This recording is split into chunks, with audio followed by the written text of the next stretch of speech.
Assalamualaikum warahmatullahi wabarakatuh. Selamat siang, salam sejahtera bagi kita semua. Pertama-tama, perkenankan saya memperkenalkan diri. Saya Dewi dari Shinder Law Firm dan akan menjadi moderator pada kesempatan hari ini. Terima kasih telah bergabung dalam webinar series kami hari ini yang diselenggarakan oleh EPPDI bekerjasama dengan Investri dan Shinder Law Firm. Semoga webinar hari ini dapat memberikan manfaat dan pemahaman yang mendalam tentang pembahasan RUU Perlindungan Data Pribadi dan tantangan bagi DPO.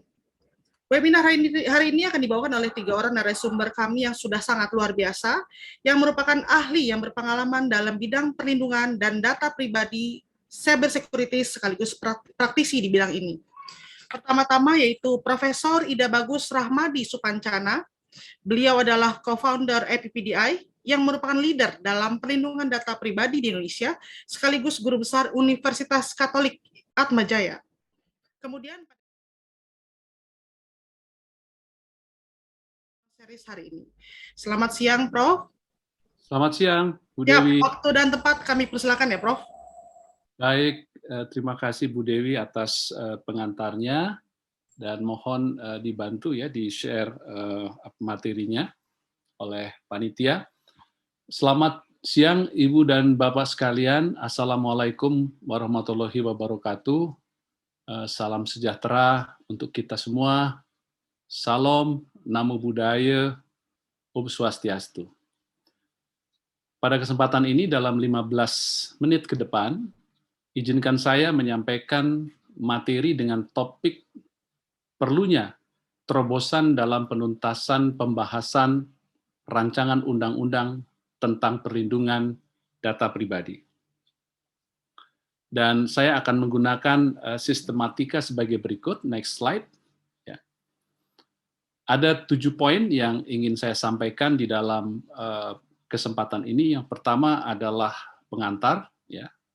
Kemudian apa urgensi daripada penuntasan pembahasan RUU PDP, kemudian sampai di mana status pembahasan sekarang, isu-isu pokok apa saja yang belum disepakati, terutama apa yang menjadi most outstanding issues-nya, kemudian berbagai opsi yang tersedia, dan upaya terobosan yang juga bisa kita tempuh, serta bagaimana prospek penuntasannya ke depan. Ya. Kita mulai dari pengantar. Saudara-saudara sekalian, sebetulnya pembahasan RUU PDP ini sudah cukup lama ya. Sudah 5 kali masa sidang ya, dari sejak tahun 2020 dan terakhir dibahas sampai tanggal 30 Juni yang lalu, tetapi belum berhasil dicapai kesepakatan tentang hal-hal tertentu ya. Baik pemerintah maupun DPR. Sebagaimana diketahui, RUU ini dibahas di Komisi 1 DPR. Oleh karena itu, maka sebetulnya kalau kita mencermati kepada kebutuhan dari masyarakat, dunia usaha, subjek data, dan lain sebagainya, maka sebetulnya pembahasan ini perlu dituntaskan. Ya. Pertama tentu saja untuk melindungi data pribadi dari subjek data dan juga untuk kepastian bagi berbagai pihak. Dan dalam upaya kita ya untuk bisa menuntaskan, maka perlu ada terobosan, ya, perlu ada beberapa terobosan untuk bisa menuntaskan pembahasan tersebut. Inilah Bapak dan Ibu saudara-saudara sekalian yang akan kita bicarakan pada kesempatan ini. Ya. Pada slide selanjutnya, kita lihat apa sebetulnya urgensi penuntasan ya dari pembahasan RUU Perlindungan Data Pribadi. Pertama, inisiatif untuk adanya satu undang-undang tentang perlindungan data pribadi itu sebetulnya sudah sangat lama, sejak tahun 2005 ya, yang pada waktu itu digagas oleh Kementerian Pemberdayaan Aparatur Negara dan Reformasi Birokrasi dalam konteks good governance dan clean government ya. Kemudian kalau kita cermati ya, saat ini data mengatakan ada 128 dari 194 negara yang telah memiliki undang-undang tentang perlindungan data pribadi. Bahkan hari ini saya cek ada sekitar sudah menjadi 140 negara ya. Ini standar internasional tentang perlindungan data pribadi sebagaimana tercermin dalam berbagai undang-undang dari berbagai negara. Kemudian, urgensi lain adalah untuk mendukung bisnis dan investasi, karena kegiatan bisnis dan investasi membutuhkan transboundary flow of personal data. Tetapi transboundary flow of personal data itu membutuhkan kepastian ya tentang bagaimana perlindungan data pribadi dalam konteks transboundary flow of personal data. Dari sisi HAM, ya, perlindungan data pribadi adalah merupakan bentuk perlindungan privasi ya, dari warga negara dan juga warga asing ya, yang ada di Indonesia misalnya. Dan dari aspek lain juga adalah untuk kepentingan kepastian hukum tentang perlindungan data pribadi. Jadi kepastian bagi data subjek, kepastian bagi controller, kepastian bagi prosesor, kepastian bagi pihak-pihak yang lainnya. Dan juga tentu saja agar persoalan-persoalan yang terkait dengan kebocoran data pribadi yang selama ini terjadi di Indonesia bisa secara tuntas diatasi dan ditegakkan hukumnya, ya. Dan selanjutnya adalah bahwa perlindungan data pribadi otomatis akan meningkatkan keamanan data. Ini adalah berbagai urgensi kenapa pembahasan rancangan undang-undang tentang perlindungan data pribadi yang macet ini harus segera dituntaskan. Ya. Slide selanjutnya, ini contoh ya tentang masalah kebocoran data yang terjadi. Ya. Kalau kita cermati di bulan Juli 2021, ada bocornya sekitar 2 juta data nasabah BRI Live yang diperjualbelikan, kemudian juga ada kebocoran data di Sekretariat Kabinet, kemudian di bulan Juni ada kebocoran sekitar 8,5 juta data kependudukan pada server di Kabupaten Malang, Bogor, Subang, dan Bekasi yang dijual akun gadis. Kemudian bocornya data BPJS ya pada bulan Mei 2021 pada situs Forum Peretas Rate Forum yang mengklaim memiliki 279 juta data penduduk Indonesia. Di samping itu juga sepanjang tahun 2020 terdapat sekitar 2.549 kasus pencurian informasi melalui email dengan tujuan kejahatan. Selain itu juga ada sekitar 79.439 akun yang datanya dibobol. Ini data dari Badan Siber dan Sandi Negara. Pada tahun 2020 juga terjadi pembobolan 90 juta data pengguna Tokopedia, juga pembobolan data 12 juta pengguna layanan e-dagang Bukalapak tahun 2019. Jadi luar biasa kasus-kasus yang terjadi dan kita mengharapkan kasus-kasus yang seperti itu bisa dituntaskan. Ya. Slide selanjutnya. Ini adalah tentang status pembahasan. Ya. Kalau kita cermati status pembahasan di Komisi 1 DPR, sejak pembahasan awal pada bulan September 2020, itu RUU PDP telah dibahas dalam 5 masa persidangan, ya. Sementara aturan tata tertib ini harusnya selesai dalam 3 masa persidangan dan sudah diperpanjang sekitar 2 kali. Kemudian pada tanggal 22 Juni 2021 sebetulnya ada kesepakatan rapat paripurna ke-21 DPR masa persidangan ke-5 tahun sidang 2020-2021 untuk segera menuntaskan, ya pada waktu itu ditetapkan sekitar 16 Juli itu harus selesai. Namun pada konsinyering tanggal 29-30 Juni itu terdapat deadlock ya antara DPR dengan pemerintah sehingga target penyelesaian pada tanggal 16 Juli tidak dapat dicapai. Dalam konteks ini, pemerintah dan DPR tetap pada posisi masing-masing, khususnya yang terkait dengan otoritas pengendali pengelola data pribadi atau supervisory authority. Ya.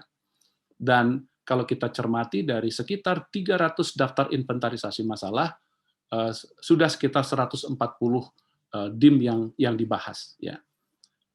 Tetapi tentu sisanya belum selesai. Ya. Selanjutnya, bagaimana atau apa isu-isu pokok yang belum disepakati? Ya, kalau kita cermati dari pembahasan yang ada, memang yang paling menonjol adalah tentang otoritas pengawas pengelolaan data pribadi atau supervisory authority. Dan isu-isu lain banyak terkait dengan data controller, kemudian terkait juga dengan transboundary flow of personal data yang dianggap terlalu sederhana kemudian mekanisme penyelesaian sengketa, antara pendekatan penyelesaian melalui pengadilan dan arbitrase dengan pendekatan yang digunakan dalam standar internasional, ya, menggunakan approach maupun hard approach. Kemudian juga yang terkait dengan perlakuan terhadap data elektronik dan non elektronik. Ya. Dari sekian hal yang belum disepakati, isu yang paling menonjol memang adalah tentang isu otoritas pengawas pengelolaan data pribadi, ya, di mana dalam konteks itu terdapat perbedaan sikap antara pemerintah dengan fraksi-fraksi yang ada di DPR. Ya. Selanjutnya kita akan melihat bagaimana sikap pemerintah dan juga bagaimana sikap dari DPR. Ya. Dari perspektif pemerintah, mereka menginginkan bahwa badan ini badan independen tetapi di bawah Kementerian Kominfo, ya, khususnya Ditjen Aplikasi Telematika, mungkin lebih khusus lagi pada Pusat Data Nasional di eselon 2 dari Kementerian Kominfo. Alasannya adalah alasan efektivitas, ketersediaan sumber daya yang ada di Kominfo dan lain sebagainya, dan juga ada alasan untuk tidak membentuk badan baru. Ya, jadi kalau harus membentuk independent regulatory body, berarti katanya bertentangan dengan semangat untuk tidak membentuk badan baru.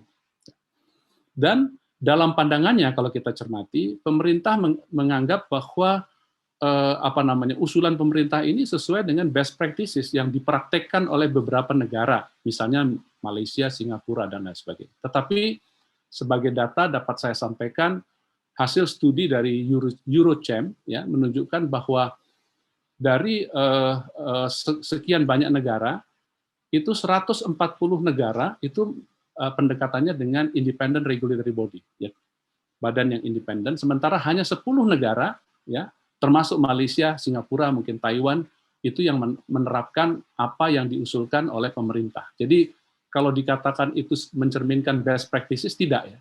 Angkanya antara 10 dengan 140. Dan usulan pemerintah tersebut dalam beberapa hal dikhawatirkan akan berpotensi menimbulkan konflik kepentingan dalam hal kesalahan dilakukan oleh sektor publik, karena dalam rancangan undang-undang ini berlaku baik bagi sektor publik maupun bagi sektor privat. Ya. Kalau itu di bawah Kementerian Kominfo, dikhawatirkan kalau terjadi kebocoran-kebocoran data yang ada pada badan-badan pemerintah, maka penegakannya itu akan bisa menimbulkan kemungkinan diskriminasi antara sektor publik dengan sektor privat. Itu sikap pemerintah. Bagaimana sikap DPR? Kalau kita cermati sikap dari fraksi-fraksi yang ada di DPR dapat digambarkan sebagai berikut. 8 dari 9 fraksi di DPR, kecuali fraksinya menteri, yaitu fraksi Nasdem, menghendaki badan independen di bawah presiden. Atau bahkan badan independen murni. Gitu. Kemudian, pandangan ke-8 fraksi tersebut sesuai dengan berbagai masukan dari masyarakat, pakar, LSM, publik, dan lain sebagainya. Nanti dalam diskusi saya bisa sebutkan satu persatu. Kemudian, sebagai badan independen, ini sesuai dengan standar internasional, terutama dengan standar GDPR. Ya. Kemudian mampu meminimalisasi terjadinya konflik kepentingan atau perbedaan perlakuan terhadap badan-badan publik maupun privat yang bertindak sebagai pengendali data maupun sebagai pemroses data. Ya, ini alasan-alasan yang dikemukakan oleh fraksi-fraksi yang ada di DPR. Nanti detailsnya bisa kita sampaikan pada saat Q&A. Selanjutnya, apa opsi yang tersedia, ya, dengan situasi deadlock yang ada seperti sekarang? Ya. Yang pertama kemungkinannya adalah RUU PDP ini dicabut dari daftar prolegnas. Berarti tidak dibahas kembali. Dengan kemungkinan nanti bisa diajukan oleh DPR sebagai inisiatif DPR. Kemungkinan yang kedua adalah melalui evaluasi program legislasi nasional tahunan yang saat ini saya rasa sedang diselenggarakan dari tanggal 16 Juli sampai 15 Agustus, atau itu dimasukkan di dalam pembahasan pada masa pembukaan masa sidang pertama 2021-2022 yang biasanya dimulai dengan pidato presiden. Atau dengan Badan Musyawarah DPR memperpanjang pembahasan. Jadi ini opsi-opsi yang tersedia, ya. Selanjutnya,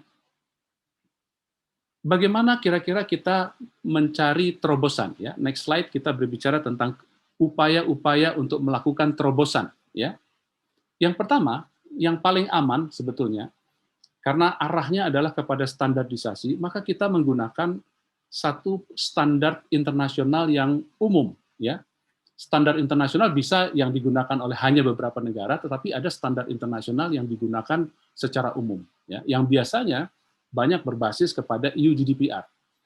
Bahkan negara-negara seperti yang disebutkan, seperti katakanlah Malaysia, yang selama ini misalnya supervisory authority-nya ada di pemerintah, setelah berlakunya EU GDPR tahun 2018, sedang berupaya untuk melakukan revisi, ya, untuk menyesuaikan dengan standar EU GDPR, dan arahnya adalah kepada satu otoritas yang sifatnya independen. Kemudian upaya terobosan yang kedua adalah otoritas pengawas bersifat independen, ya, yang mampu mengawasi pengendali dan pemroses data baik pada sektor publik maupun sektor privat. Ya, contohnya sudah sangat banyak mengenai hal itu. Dan apabila pemerintah misalnya tidak menginginkan dibentuk satu badan baru, maka opsi yang tersedia antara lain sebagai terobosan adalah tidak membentuk badan baru, tetapi memperluas badan yang ada. Misalnya Komisi Informasi itu diperluas menjadi 2 kamar. Kamar pertama mengurusi tentang keterbukaan informasi publik, sedangkan kamar kedua mengurusi tentang perlindungan data pribadi. Ya. Kemudian, selanjutnya bagaimana kira-kira prospek penuntasannya? Jadi dalam konteks prospek penuntasannya itu memang perlu ada fleksibilitas, ya. Jadi tidak beradu kuat, tetapi lebih fleksibel, kemudian lebih terbuka terhadap pandangan-pandangan yang berbeda, dan lebih objektif melihat persoalan ini dari berbagai perspektif, ya. Masukan-masukan dari masyarakat, standar internasional yang berlaku dan lain sebagainya, itu harus digunakan sebagai dasar untuk kita bisa bersama-sama menuntaskan pembahasan RUU Perlindungan Data Pribadi.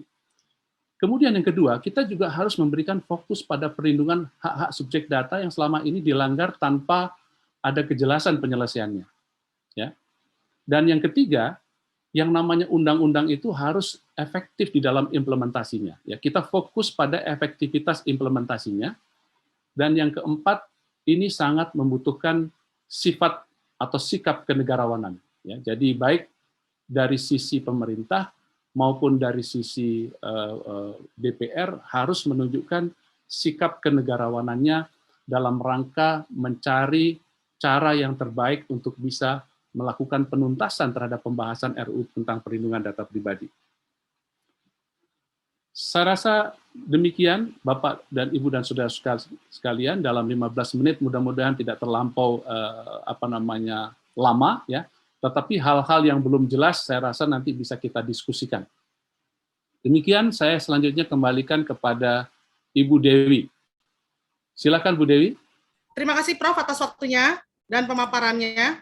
Melihat banyaknya kasus kebocoran data memang sudah menjadi sebuah urgensi bagi Indonesia untuk memberikan peningkatan terhadap perlindungan data pribadi kepada warga negaranya. Sehingga diharapkan para penyelenggara pemerintah dapat segera mencapai titik temu pada isu-isu pokok yang perlu disepakati yang berkaitan dengan RUU PDP ini. Agar Undang-Undang Perlindungan Data dan data dapat segera dituntaskan dan disahkan sehingga keamanan serta perlindungan terhadap data pribadi di Indonesia dapat lebih terjamin. Gitu ya, Prof.